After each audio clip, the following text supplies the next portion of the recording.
15절 말씀을 읽겠습니다. 빌라도가 무리에게 만족을 주고자 하여 바라바는 놓아주고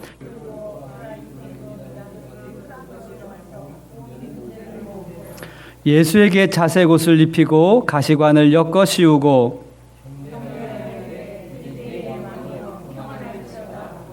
갈대로 그의 머리를 치며 침을 뱉으며 꿇어 절하더라.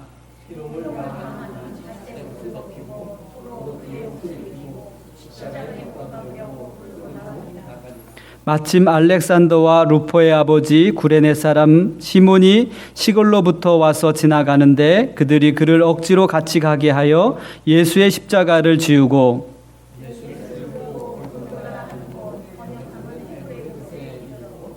모략을 탄 포도주를 주었으나 예수께서 받지 아니하시니라.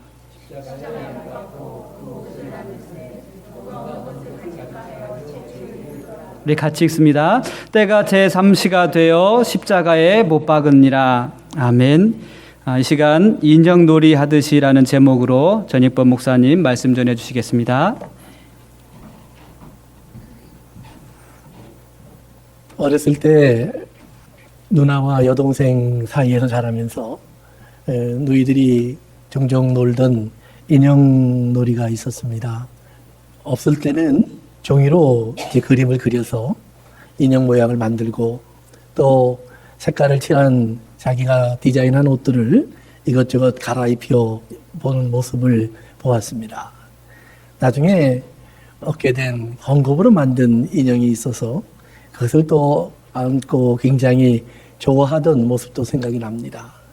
일본에서 오던 고모가 이제 선물이라고 하면서 참 신기한 인형을 하나 사다 준 적이 있습니다. 누우면 눈이 감기고 일어나면 이제 눈이 떠집니다. 배를 집어넣어 놓으면 가끔 울기도 합니다. 그러면 입에다가 젖병을 꽂아주면 또 조용해지기도 합니다. 그 인형을 보고 너무 좋아서 그저 손에서 떼지 못하던 모습이 기억납니다. 헝겊을 모아 옷을 만들어서 디자인을 해갖고 갈아입혀 보기도 하는 그런 모습을 보았습니다. 그런데 어느 날 시간이 지나다 보니 그 인형은 한쪽 구석에 버려져 있습니다. 벌거벗겨진 채로 아무도 돌보지 않는 인형이 되었습니다.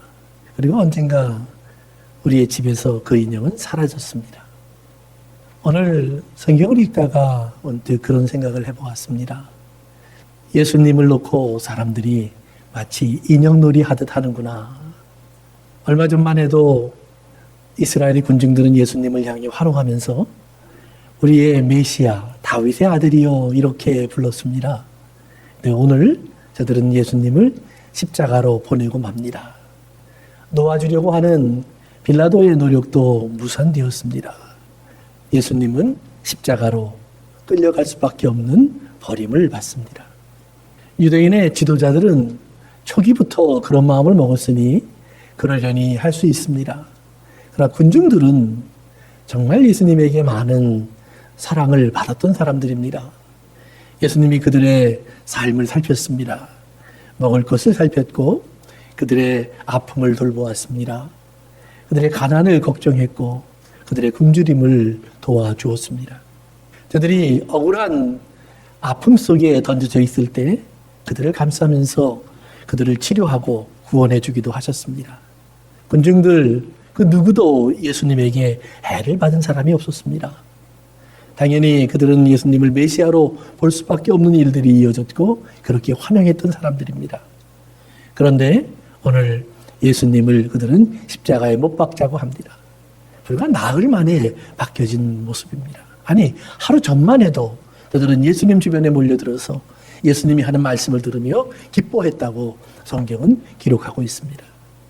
그러나 그 밤에 붙잡혀온 예수님 그리고 그 새벽에 재판에 넘겨졌고 그리고 아침 9시가 되기 전에 재판은 마쳐졌습니다.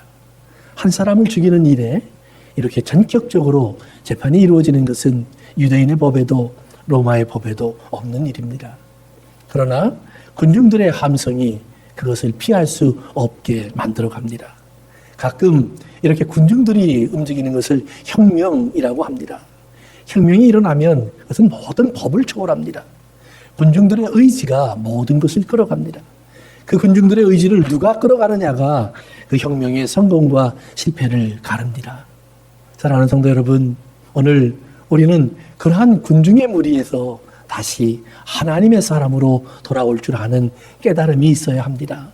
이 땅이 쉽게 우리를 속일 수 있습니다. 이 땅이 우리의 필요한 것 때문에 우리의 마음을 어둡게 할 수 있습니다.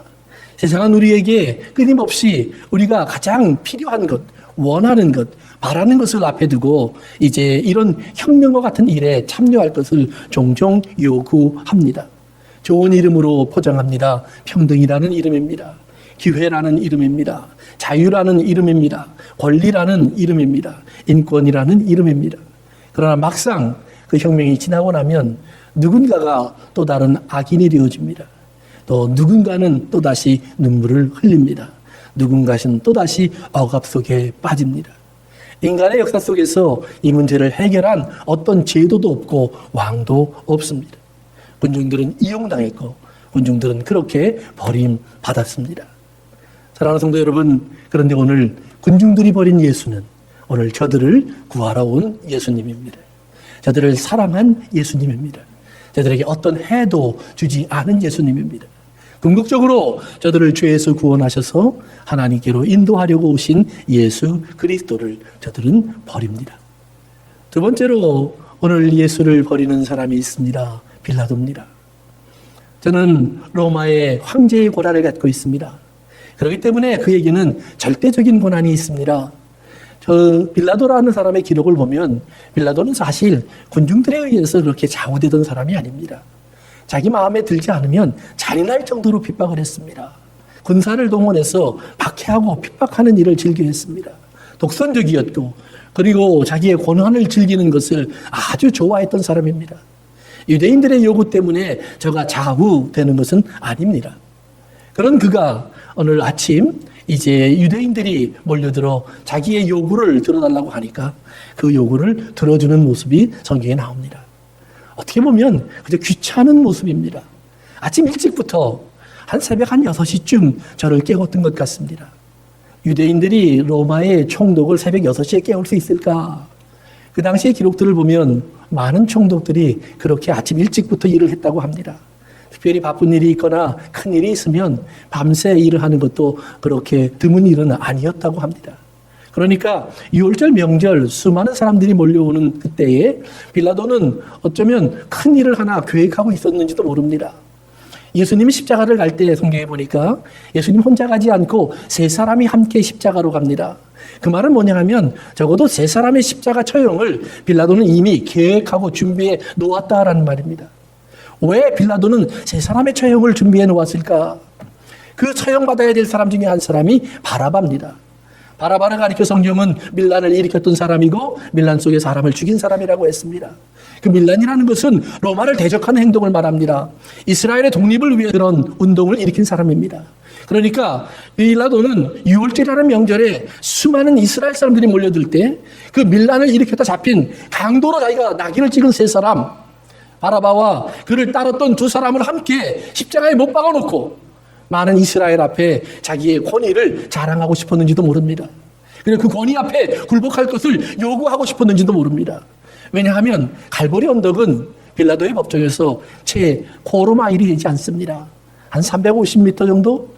그렇기 때문에 예루살렘 성내에서 수많은 사람이 바라볼 수 있는 거리에 있었고 거기에 매어들어 놓으면 많은 사람들의 눈에 쉽게 띄는 그러한 자리가 바로 골고다의 언덕입니다. 그렇기 때문에 세 사람을 동시에 십자가로 보낼 계획을 가지고 있었던 빌라도는 아마 그날 아침부터 그 계획을 추진하느라고 여러 가지 일로 분주했을 수도 있습니다. 그에게 그 새벽에 유대인들이 찾아왔고 예수님을 대신 죽여달라고 요구합니다. 신문한 결과 죄가 없음에도 불구하고 빌라도는 그들의 요구를 그대로 수용해 줍니다. 자기가 죄가 없다, 니네들이 요구한 것을 내가 들어주는 것뿐이다, 이렇게 말을 하면서 그들의 요구를 받아들여 줍니다. 한 무지한 자의 죽음, 그에게는 관심이 없었습니다. 예수님의 생명, 그에게는 하찮은 것입니다. 어느 어머니에게는 전부이겠지만 어느 사람들에게는 그의 생명보다 귀한 것이겠지만 빌라도라고 하는 로마 총독의 눈에는 그는 조그마한 개 한 마리에도 못할 정도로 별것 아닌 존재입니다. 사실 그 당시에 십자가의 형이라는 것은 그렇게 드문 일이 아니었습니다.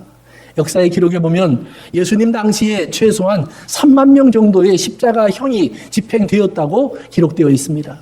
유대에 수많은 반란이 있었고 반란이 있을 때마다 체포되어 온 많은 반란에 관련된 사람들은 남녀노소를 불문하고 툭하면 십자가에 매달아 죽였기 때문입니다. 그렇기 때문에 또한 세 사람을 십자가에 못 박아 죽이는 것 정도는 빌라도에게 아무 일도 아닙니다. 그 중에 한두 사람, 억울한 사람이 섞여 있는 것도 그렇게 큰 문제가 아닙니다. 자기가 원하는 것을 이룰 수만 있다면 유대인 생명 몇 명쯤은 그는 쉽게 버릴 수 있는 결정을 하는 사람입니다. 예수님은 빌라도에게 무지하다는 말은 의미가 없습니다. 예수님을 어떻게 쓰는 것이 자기에게 유익인가 그것밖에 남아있지 않습니다. 빌라도는 그 상황을 살피고 그리고 결론을 내립니다. 예수님을 죽이는 것이 오히려 살리는 것보다 더 편안하다는 결론입니다. 바라바가 들어갈 자리에 예수님을 집어넣고 그리고 그를 십자가에 못 박으라고 버려버립니다. 이렇게 이스라엘의 민중이 버렸고 그리고 로마의 총독이 예수님을 버립니다. 그러자 그 예수님을 받게 된 로마 군인들이 이제부터 본격적으로 예수님을 희롱하기 시작합니다. 예수님에게 옷을 갈아입힙니다. 원래 입었던 겉옷을 벗기고 속옷을 벗깁니다. 역사학자들이 조사한 바에 의하면 예수님은 그렇게 부유한 사람이 아니었습니다. 그렇기 때문에 그가 입고 그가 살았던 모습은 가장 기본적인 모습일 거라고 생각을 합니다. 가장 기본적인 모습이라면 예수님이 입은 속옷은 목부터 그저 무릎을 겨우 넘어오는 그러한 옷입니다. 그 안에는 아무것도 없습니다. 그리고 겉옷 하나를 걸칩니다. 그저 허리를 조금 지날 정도의 그러한 짧은 겉옷입니다. 비싼 것도 아닙니다. 오랜 시간이 지나 빛이 바랄 수도 있습니다. 발에는 샌들을 하나 신었습니다. 머리는 덥수룩할 겁니다. 어려서 목수일을 했던 예수님은 손과 몸에 제법 여러 상처가 있었을 것이라고 말을 합니다. 몸은 삐쩍 말랐을 것입니다. 그런 한 사람이 빌라도에게 버려져서 자기들에게 주어집니다. 로마 군인들의 희롱이 시작됩니다. 옷을 벗겨냅니다. 이 사람의 죄가 뭐라고? 이 사람이 왜 여기에 던져졌다고? 유대인의 왕이라며. 자기는 진리의 사람이라며. 자기의 나라에 하나님이 계시다고 말을 한다며. 유대인들이 그들에게 들려준 이야기를, 빌라도가 재판을 하면서 밝혀낸 이야기를 그들은 입에 담습니다. 그럼 왕이면 왕으로 대접해야지. 저에게는 면류관이 필요하니까 그리고 면류관을 하나 만듭니다. 가시나무를 얽어매어서 둥근 머리에 씌울 수 있는 관을 하나 만듭니다. 그 당시 유대에 있었던 가시가 있는 식물들을 조사한 사람들에 의하면 그 가시는 최소한 한 뼘 정도의 길이로 자라는 가시들일 가능성이 크다고 말을 합니다. 아주 긴 것은 1풋까지 가시가 자란다고 합니다. 그렇다면 우리가 생각하는 조그마한 가시 나무가 아닙니다. 한 뼘씩이나 되는 뾰족뾰족한 가시가 사방으로 솟아있는 것입니다. 그것으로 면류관을 만들어서 머리에 씌워줬습니다. 로마 황제는 올리브 잎으로 만든 황금 관을 씁니다. 그에게는 예수님에게는 그들은 가시관을 씌웠습니다. 그리고 예수님의 옷을 벗겼습니다. 채찍질을 했습니다. 온몸이 난도질이 되었고 그리고 피가 터져나왔을 겁니다. 그 채찍의 끝에는 쇳덩어리가 달려 있었고 쇳덩어리 끝에는 낚싯바늘 같은 것들이 달려 있었기 때문에 한번 몸에 붙으면 살갗을 찢고 뼈까지 파내는 그런 강한 힘이 있었다고 합니다. 그렇게 예수님을 때렸고 피투성이를 만들었습니다. 그리고는 어디서 가져온 것인지 모르지만 붉은색의 가운을 하나 그에게 입혀줍니다. 주로 로마 군인들을 보면 과거에 그들은 대부분들이 망토를 하나씩 메고 있었습니다. 사령관쯤 되면 그들에게 붉은색 망토가 주어집니다. 아마 그렇게 사령관이나 책임자들이 매던 망토 중에 하나가 오래되어서 이제는 버려졌다가 한 구석에 남아있는 것을 죄수에게 씌워놓은 그리고 그들을 놀려대는데 사용한 것인지도 모릅니다. 어쨌든 홍포를 하나 그에게 입혀주었습니다. 그리고는 사람들 앞에 데리고 나가서 이 사람이 너희의 왕인데 살려줄까 이렇게 놀리기도 했습니다. 사람들이 여전히 빌라도에게 바라바를 달라고 하자 다시 군인들은 그를 데리고 들어왔고 그 다음에 그들 가운데 앉혀놓습니다. 그리고는 눈을 가렸습니다. 손에다가 갈대를 하나 쥐어줬습니다. 그리고는 그 앞에 침을 뱉고 엎드려 절을 합니다. Hail to the King of Jews. 유대인의 왕이여 평안하소서. 평안하소서. 그러면서 어떤 사람은 일어나면서 갈대를 뺏어서 머리를 칩니다. 어떤 사람은 일어나면서 손으로 뺨을 칩니다. 어떤 사람은 일어나면서 다시 한번 침을 뱉습니다. 그리고 말을 합니다. 자, 네가 그만한 하나님의 사람이면, 그만한 능력이 있으면 누가 너희를 때렸는지, 누가 이런 모욕을 줬는지 한번 맞춰보라 라고 얘기를 합니다. 예수님은 여전히 침묵하였고 그들은 아마 껄껄 웃었을 겁니다. 그들이 놀릴 만큼 놀림을 당하고 난 후에 그들은 이제 예수님의 옷을 다시 갈아입힙니다. 원래 그의 옷으로 속옷을 입히고 겉옷을 입혔습니다. 그리고 골고다 언덕으로 끌고 가기 시작합니다. 어깨에는 자기의 팔보다 조금 더 긴 강목 같은 것이 하나 얹혀집니다. 나중에 십자가에 매달 때 사용할 것입니다. 기둥이 되는 것들은 이미 처형장에 다 준비되어 있습니다. 구덩이가 파져 있고 그 앞에 기둥들이 3개가 누워 있습니다. 죄수들이 자기가 어깨에 메고 가로목을 가지고 그곳에 올라오면 가로목과 세로목을 결합시키고 그 다음엔 거기에 못을 박아 그를 처형하는 것입니다. 각 죄수마다 4명의 로마 군인들이 배치가 됩니다. 끌고 올라가는 것부터 처형하는 것까지, 죽음을 확인하는 것까지 이들의 책임입니다. 빨리 가자고 지친 자들을 채찍질합니다. 때로는 쓰러져서 못 일어난 자들을 억지로 일어나기도 합니다. 그래도 안 되면 오늘 성경에 나오는 것처럼 주변에 있는 사람 중에 건장한 사람을 하나 골라서 대신 치고 올라가게 합니다. 예수님은 아마 거의 시작부터 그렇게 연약해 보였는지 루포의 아버지 구레네 사람 시몬이 이제 그것을 메고 올라가게 합니다. 루포의 아버지 구레네 사람 시몬이 대신 지고 올라갔다. 성경은 그렇게 기록합니다. 그곳에 도착하자 그들은 다시 예수님의 옷을 벗깁니다. 면류관은 그대로 놔두었습니다. 그리고 이제 손과 발에 못을 박습니다. 그리고 십자가를 세웁니다. 흔들리지 않도록 단단히 고정을 합니다. 벌거벗겨진 세 사람의 모습이 십자가에 매달려 이제 높이 들려집니다. 순간적으로 사람들은 침묵할 겁니다. 그리고는 곧 몰림이 시작됐습니다. 그리고 십자가 밑에서 예수님을 벌거벗긴 군인들이 예수님의 옷을 나누어 갖자고 논쟁을 합니다. 어떻게 가질까? 겉옷은 앞이 열려 있는 것입니다. 4조각으로 찢어서 한 조각씩 가졌습니다. 겉옷의 끝마다 술이 달려 있습니다. 하나님의 율법을 상징하는 술입니다. 하나님의 말씀을 상징하는 그 술들이 달려 있습니다. 이스라엘 사람들이 그 옷을 입으면서 우리는 하나님의 율법대로 사는 사람들이요, 하나님의 언약을 가진 사람들이요, 하나님의 선택을 받은 사람이라고 자랑하는 술입니다. 예수님의 옷에도 예외는 아니었을 겁니다. 그러나 그것을 벗기움을 닫고 예수님은 죄인으로 죽어갑니다. 속옷도 벗겨졌습니다. 속옷은 밑에서부터 위까지 하나의 통으로 짠 것입니다. 찢으면 쓸모가 없습니다.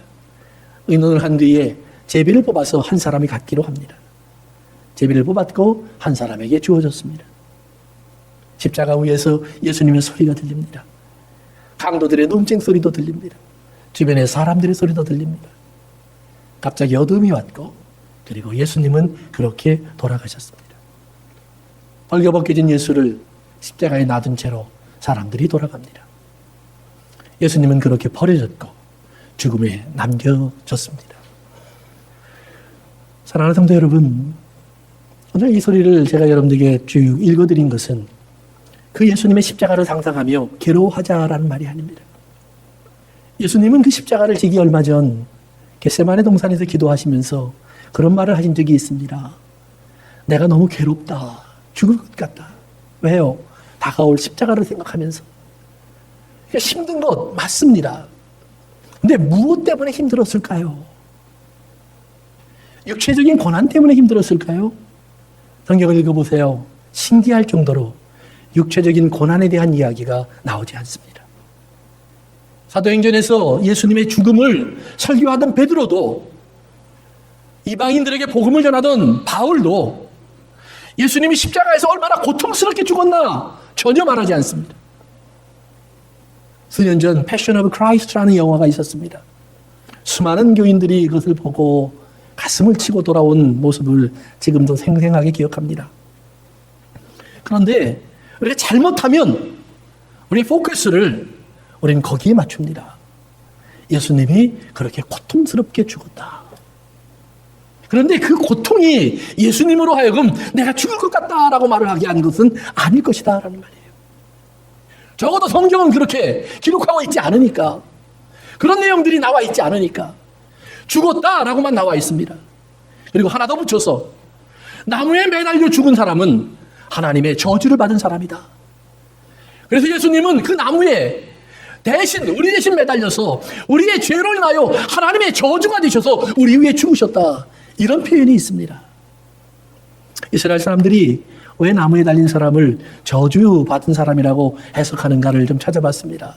그랬더니 그런 설명을 합니다. 나무에 달려서 죽는 사람은 마지막 회개의 기회를 빼앗기는 사람이다. 제가 죄가 있어서 죽더라도 다른 죽음을 맞는 사람은 적어도 하나님 앞에 무릎 꿇고 하나님, 나를 용서해 주세요. 내가 죄인입니다. 내가 죽기 전에 내 죄가 용서받기 원합니다. 이렇게라도 기도할 수 있을 텐데 나무에 매어 달린 사람은 무릎 꿇을 수 있는 기회를 빼앗깁니다. 자기가 원해도 그렇게 할 수 없습니다. 회개의 기회를 빼앗긴 사람, 저주받은 사람이라는 말입니다.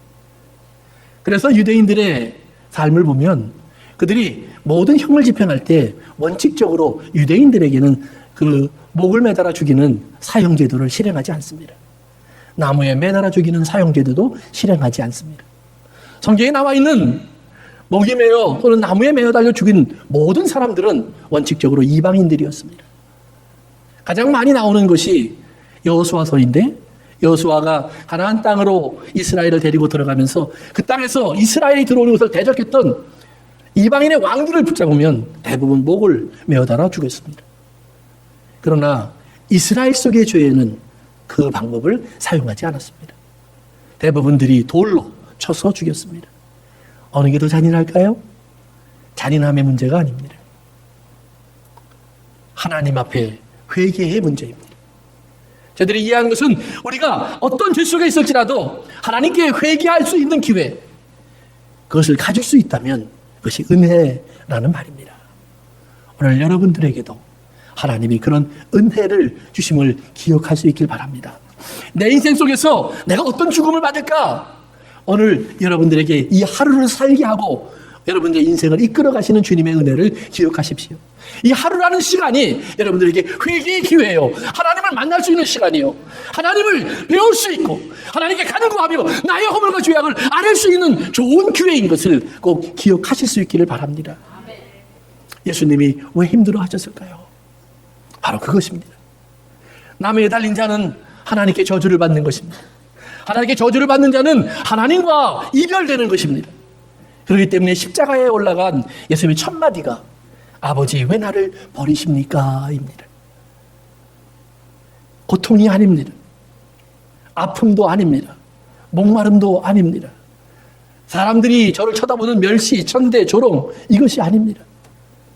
왜 아버지 나를 외면하십니까? 아버지와 나 사이에 관계가 단절된 것을 나로 느끼게 하십니까? 그나마 다행인 것은 이 땅을 사는 대부분의 사람들은 그 단절을 못 느낍니다. 아마 그 단절을 알면 우리는 두려워서 어찌할 줄 모르고 살 겁니다. 성경에 보면 사람들은 죽은 후에야 그 단절을 깨닫는다라고 되어 있습니다. 아, 나와 하나님 사이에 깊은 구렁텅이가 있구나. 건너갈 수 없는 이 나누어짐이 있구나. 그때 가서 후회하고 그때 가서 이를 갈며 그때 가서 소리를 질러도 아무 소용이 없다고 합니다. 사랑하는 성도 여러분, 오늘 여러분의 가슴에 하나님께서 너는 나와 멀어져 있다. 너는 나와 끊어져 있다. 하나님, 내 눈에는 하나님이 보이지 않습니다. 내 귀에 하나님의 음성이 들리지 않습니다. 내가 하나님을 확인할 방법이 없습니다. 고로 나는 하나님을 믿지 못합니다. 이 땅의 지식인들이 종종 하는 말입니다. 사랑하는 성도 여러분, 그들 반대로 생각해 보십시오. 하나님을 느끼지 못하고 만지지 못하고 보지 못하고 듣지 못한다고 말하는 나를 하나님, 누군가는 보고 누군가는 알고 누군가는 만났다고 하는데 왜 내게는 보이지 않습니까? 한번 이런 질문으로 바꾸어 보시길 바랍니다. 그러면 하나님이 그를 긍휼히 여겨서 그 만남을 허락하실 수 있습니다. 제가 하나님이 아니라 그 만날 것이다 라는 약속은 못 해줍니다. 그러나 성경은 찾으면 만난다고 해주셨습니다. 그렇기 때문에 저는 감히 권합니다. 두드리십시오. 알기를 원한다고 말씀하십시오. 무릎을 꿇고 찾아보십시오. 내가 보이지 않는 것이 정상이라고 말하지 말고 보이지 않는 내 눈에 무언 장애가 있지 않을까? 들을 줄 모르는 내 귀에 무언가 막힘이 있지 않을까? 하나님이 내게 느껴지기를 간절히 소원하시길 바랍니다. 예수님을 한다고 믿는 여러분들의 삶 속에서도 마찬가지입니다. 우리는 의외로 내가 예수님을 믿습니다 라고 말을 하고 있지만 어떻게 보면 우린 죽은 예수님을 믿습니다. 살아있는 예수님을 안 믿습니다. 마치 예수님이 돌아가신 후에 예수님의 시신을 감싸겠다고 아리마다 사람 요셉이 등장합니다. 세마포로 감싸서 무덤에 집어넣습니다. 니고데모는 향품을 가져와서 예수님의 시신을 장식합니다. 여인들은 예수님의 시신을 좀 더 아름답게 하겠다고 향을 가지고 안식일이 지난 다음 날 새벽에 예수님의 무덤을 찾아옵니다. 무덤을 찾아오고 죽은 시체를 싸매고 그것을 잘 모시는 것이 기독교인의 삶이 아닙니다. 기억하십시오. 예수님은 부활하셨고 예수님의 옷은 하나님이 입히셨습니다. 우리가 입히는 것이 아닙니다. 우리가 그분을 아름답게 하는 것도 아닙니다. 예수님은 이미 영광 속에 있고 아름답고 거룩하시고 온전하심을 기억하시기 바랍니다. 오늘 우리에게 필요한 것은 예수님이 살아서 우리에게 하시는 음성을 우리가 들어야 합니다.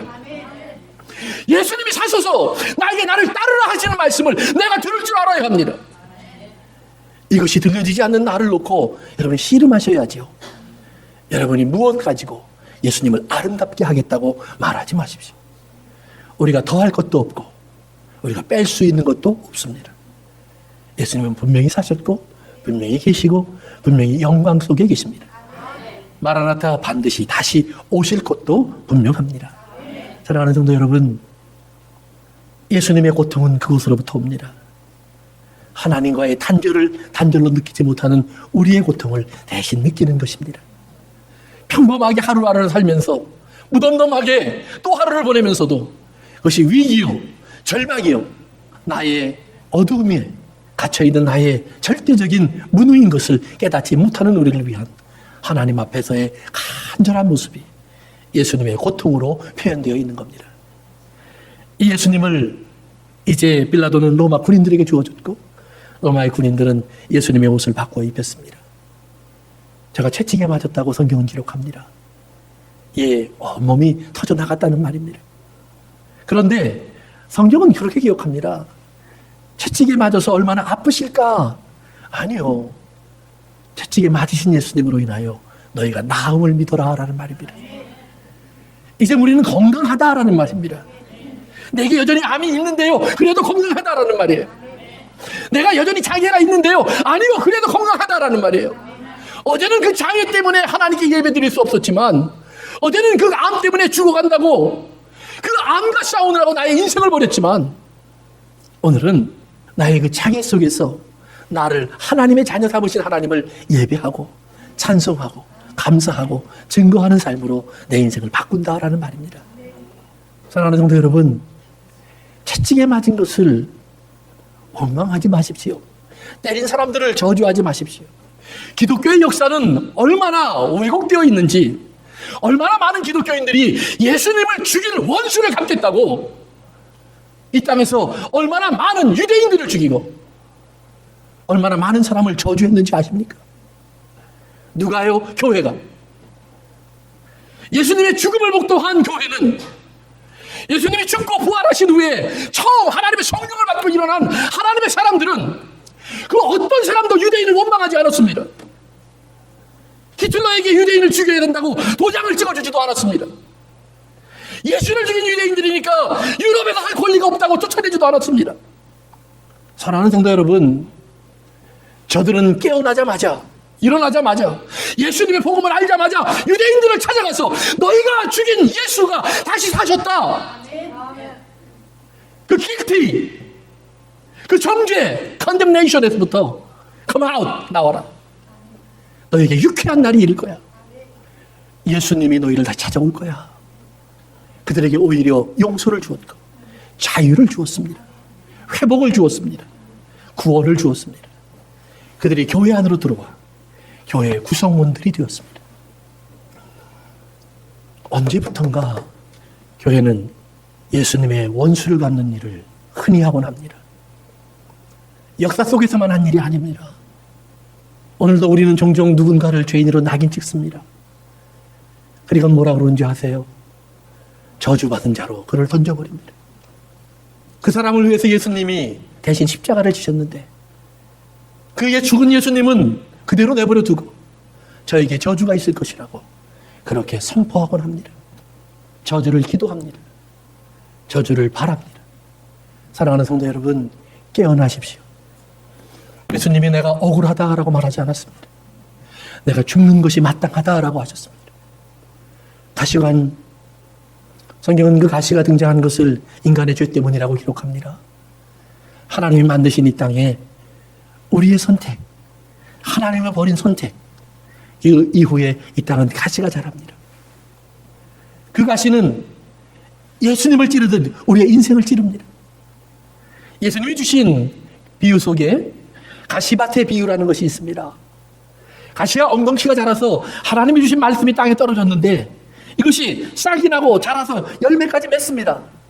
그러나 가시 틈에 끼어 있어서 결국 가시에 찔려서 결실하지 못하고 떨어집니다. 그래서 성경은 그렇게 표현합니다. 세상의 근심과 재물의 유혹에 막혀, 세상의 근심과 재물의 유혹에 막혀 결실하지 못한다.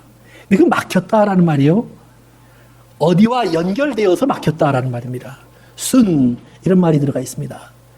영어로 말하면 with라는 말입니다. 막혔는데 그냥 막힌 게 아니라 어딘가에 연결됨으로 꽉 막혀버렸다라는 말입니다. 사랑하는 성도 여러분, 어디에 연결되어서 말씀이 막혔을까요? 예, 하와가 사단의 음성을 들었습니다. 사단의 음성을 들은 하와의 소리를 아담이 들었습니다. 그들은 그렇게 연결되어 갔습니다. 그리고 하나님의 말씀을 소외시켰습니다. 오늘도 우리들의 삶 속에서 우리는 흔히 그런 일을 합니다. 성령님이 내 마음에 감동을 주셔도, 하나님의 은혜가 내 안에 임할지라도, 하나님의 말씀을 읽으면서 내가 무언가 깨달아도 우리는 자꾸 세상의 근심과 염려로 돌아갑니다. 근심과 염려를요, 다른 말로 표현하면 욕심에 끌려서 속는다라는 말입니다. 자기가 속은 것을 모르고 살아간다라는 말입니다. 그리로 가면 끝이 어딘지가 분명한데 다 그리로 간다고요. 모든 사람이 그렇다고요. 나도 그럴 수밖에 없다고요. 성도 여러분, 자기의 연약함을 자랑하지 마십시오. 자기의 연약함을 긍휼히 여기시는 하나님의 은혜를 자랑하십시오. 그 연약함에도 불구하고 나를 여전히 버리지 않으시는 하나님의 포용을 감사하십시오.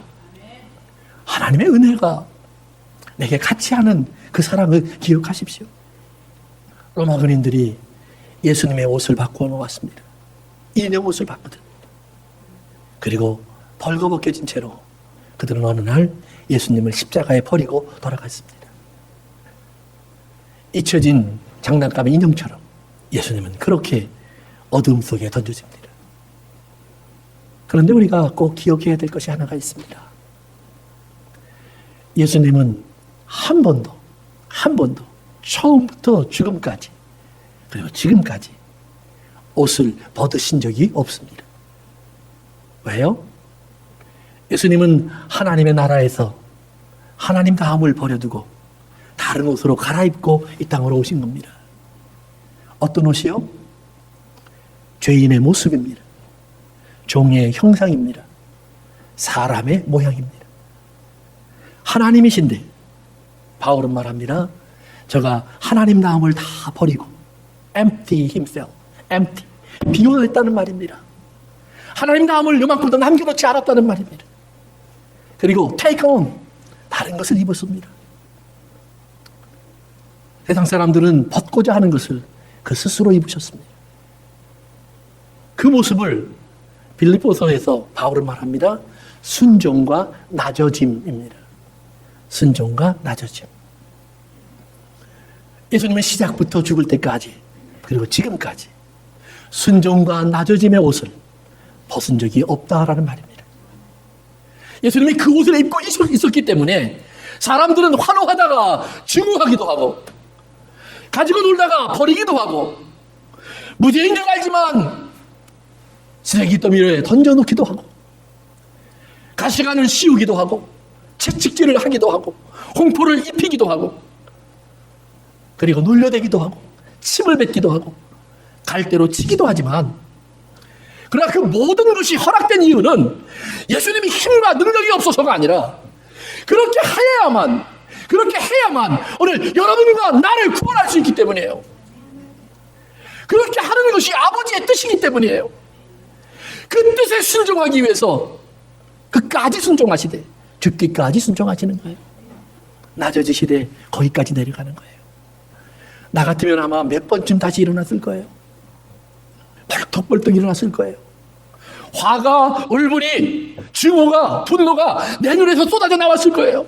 내 눈에 핏줄들이 다 터졌을 거예요. 그런데 예수님은 끝까지 낮아졌어요. 어디까지요? 음부까지. 하나님과 단절되어 저 지옥의 고통까지 그곳까지 떨어지셨다는 말이에요. 그리고 나서 예수님이 말씀하시는 겁니다.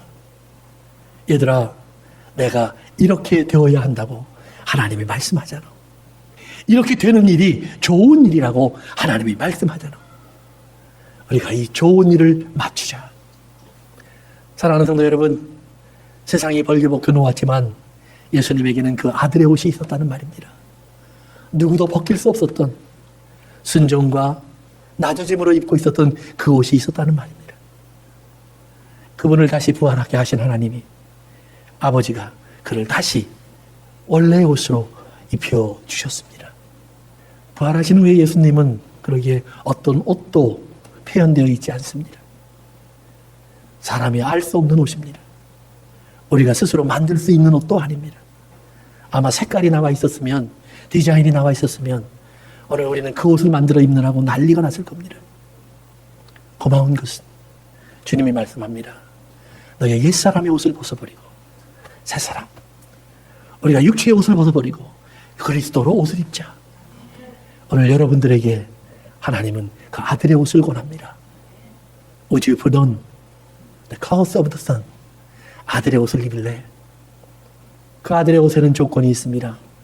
네가 그 옷을 입으면 사람들이 너를 버릴 수 있어. 네가 그 옷을 입으면 무죄한데 네가 변호받지 못할 수 있어. 채찍이, 놀림이, 돌이, 조롱이, 침뱉음도 올 수 있어. 오늘도 이 땅에는 구원받아야 할 사람들이 있기 때문에, 하나님이 찾으시는 사람들이 있기 때문에 하나님은 그 옷을 입힌 하나님의 아들들을 그렇게 쓰신다는 말입니다. 사랑하는 성도 여러분, 그렇기 때문에 로마 군인들이 예수님 앞에서 한 마지막 말이 의미가 있습니다. Hail to the King of Jews. 유대인의 왕이여 평안하소서. 평안이라는 말이 가리오스라는 말입니다. 가리오스라는 말은 원래 은혜라는 말입니다. 은혜. 은혜라는 말은 것이 그 은혜를 베푸는 사람의 기쁨이 된 사람, 그런 뜻입니다. 이 단어가 마태복음 5장에서 예수님이 그렇게 사용하십니다. 너희들이 의로 인하여 핍박을 받고 고난을 받고 조롱을 받고 나로 인하여 사람들에게 놀림을 받고 버림을 받으면 기뻐하고 즐거워하라. 그때 그 기뻐하라라는 말이 카리오스라는 말입니다. 그때 너희들 꼭 기억해. 이 고통과 고난과 어려움과 아픔과 모욕을 당하는 너희를 바라보는 내가 너희를 얼마나 기뻐하는지, 그 내가 기뻐하는 것이 너희에게 어떤 복이 될 것인지 기억해. 내가 결코 이 은혜를 잊지 않으마. 재미있는 것은 그 말을 가룟 유다가 예수님을 팔러 왔을 때 그대로 사용합니다. 로마 군인들을 데리고요, 예수님을 붙잡으러 온 가룟 유다가 예수님을 발견하자 뛰어와서 선생님 반갑습니다. 카이레 라바이. 나의 선생님, 하나님의 은혜를 받은 선생님, 하나님의 기쁨이 된 선생님, 그에게 입을 맞추어 그를 팔아버립니다. 그리고 오늘 로마 군인들이 예수님을 그 앞에 놓고 그 말을 합니다. 하나님의 은혜를 받은 사람이요 유대인의 왕이요. 저들은 놀리며 그 말을 했는지 모르지만 어쩌면 예수님의 귀에는 마가복음 5장에서부터 시작된 그 소리가 계속 이어지고 있었을지도 모릅니다. 가룟 유다의 간상한 입을 통해 가이레라는 소리가 들려졌을 때도 예수님의 속에는 성령님이 말씀하십니다. 아들아, 알지? 내가 너를 사랑하는 것. 내가 너에게 얼마나 고마워하는지. 내가 너에게 얼마나 큰 은혜를 입고 있는지. 고맙다 아들아. 로마 군인들이 저를 놀리면서 유대인의 왕이요, 의미를 모르는 말을 마음대로 하고 있을 때 하나님의 음성이 그의 마음에만 들립니다. 아들아, 다 됐다. 조금만 더 참아다오. 내가 정말 기쁘구나. 내가 정말 기쁘구나. 너는 내 기쁨이야. 너는 내 즐거움이야. 사랑하는 성도 여러분, 오늘 인형 노릇을 하듯 예수님을 버리는 이 땅 속에서 오늘 여러분이 그 예수의 옷을 다시 찾아 입으시길 바랍니다. 아들의 옷. 그러면 우리는 어쩌면 인형 놀잇감이 될 수도 있습니다. 그러나 우리의 귀에 하나님의 그 음성이 들릴 겁니다. 가이레, 아들아, 내가 너를 얼마나 좋아하는 줄 알지. 고마워하는 줄 알지. You are my pleasure. 너는 내 기쁨이야. 기도합니다. 인형놀이가 끝나면 아이들은 쉽게 그 인형을 잊어버립니다. 새로운 장난감으로 바꾸어 나갑니다. 세상이 예수를 버리고 가듯이 그렇게 갑니다. 그러나 버릴 수 없는 그 버려진 예수님을 찾아갈 수밖에 없었던 사람들이 만난 예수님이 있습니다. 내가 가서 혹시라도 그의 죽음을 조금이라도 덮어드릴 수 있지 않을까? 아니요, 그분은 사셨고 그분이 기다리고 계셨습니다. 그리고 말을 합니다. 너희들의 옷을 갈아입으렴. 이젠 너희의 순서야. 너도 나와 같이 되지 않을래? 이 귀한 자리에 들어